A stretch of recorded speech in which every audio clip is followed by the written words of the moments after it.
तो स्टूडेंट आज हम ये पढ़ाएंगे आपको law of chemical combination.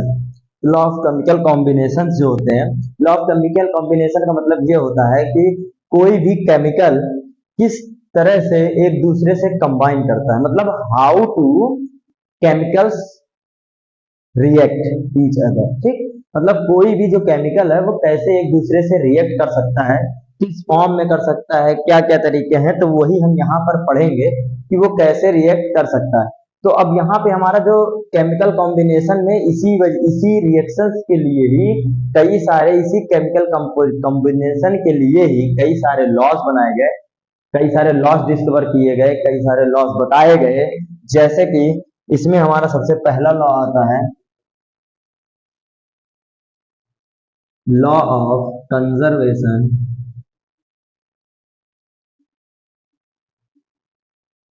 Of mass. Law of conservation of mass. अब ये जो law of conservation of mass था, ये 1789 में प्रपोज्ड किया गया था।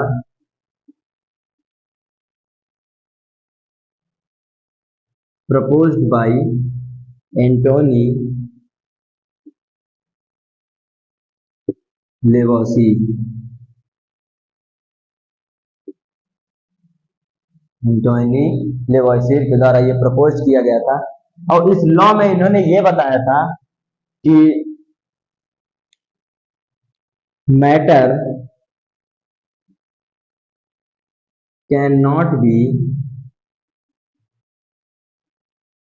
created and nor be destroyed, nor be created, not be created and nor be destroyed during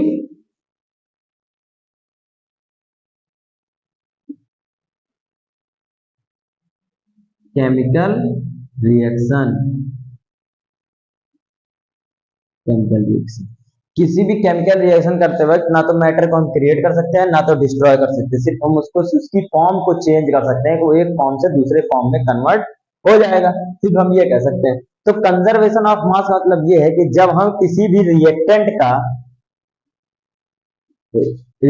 को हीट करके उसको प्रोडक्ट में जब कन्वर्ट करेंगे, तो जितने अमाउंट में हमारा रिएक्टेंट रहेगा उतने ही अमाउंट में हमारा प्रोडक्ट भी फॉर्म होगा।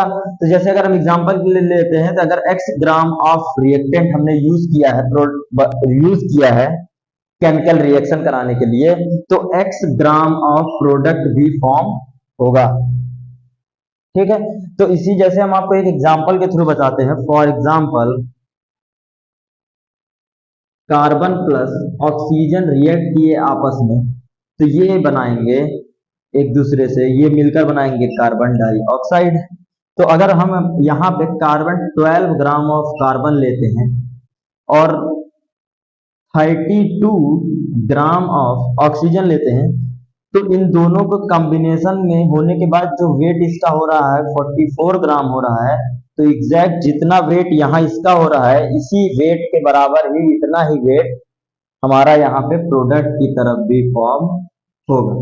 तो मतलब ये है कि अगर हम एक आइसोलेटेड चैम्बर बनाएं और उसके अंदर हम रिएक्शन कराएं, जिसके अंदर बनने वाली किसी भी गैस जो कि इन्वायरमेंट में जाके मिल सकती है वो ना मिले और वो उसी चैम्बर के अंदर ही रह जाए, तो हम उसी एक स्पेसिफिक आइसोलेटेड चैम्बर के अंदर ही किसी रिएक्शन को कराएं और वहीं पर ही रिएक्टेंट का प्रोडक्ट वेट मेजर करें और वहीं पर ही प्रोडक्ट का अगर मेजर करें, तो एग्जैक्ट दोनों का जो वेट है एग्जैक्ट सेम टू सेम आएगा। ठीक है, यहां तक कि आप ऐसे भी समझ सकते हैं, जैसे मान लीजिए हमारी बॉडी डिफरेंट केमिकल्स से और डिफरेंट ऑफ कंपोजिशन से मिलकर बनी हुई है। तो अगर हम मान लीजिए, कहा जाता है ना कि हमारी बॉडी क्या होती है, जलने के बाद उसका वेट जो होता है वो हल्का हो जाता है। तो लेकिन आप ये समझिए कि जब हमारे बॉडी को जब जलाया जाता है तो उसमें क्या होता है, उसमें होता है कि जब कई जितने भी कंपोनेंट्स होते हैं, कुछ कंपोनेंट्स ऐसे होते हैं जो इवेपोरेट हो सकते हैं, उड़ सकते हैं गैस बन के, तो कुछ चीजें होती है इसमें से गैस बन के एटमॉस्फेयर में उड़ जाती हैं। तो बाकी चीजें, कुछ चीजें जो उसके एक्सट्रैक्ट लास्ट पे बचते हैं, तो कुछ चीजें लास्ट पे प्रोडक्ट के रूप में बचती हैं।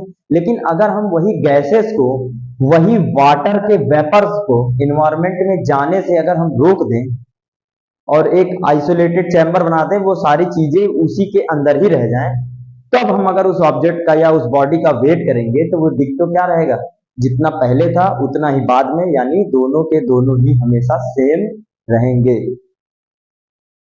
ठीक है, तो इसमें कहने कंजर्वेशन ऑफ मास में यही कहा गया कि भाई रिएक्शन करने के होने के पहले और प्रोडक्ट बनने के बाद दोनों का अगर हम वेट मेजर करेंगे तो वो दिख तो क्या रहेगा, सेम रहेगा। ये बताया था एंटोनी लेवोसियर ने।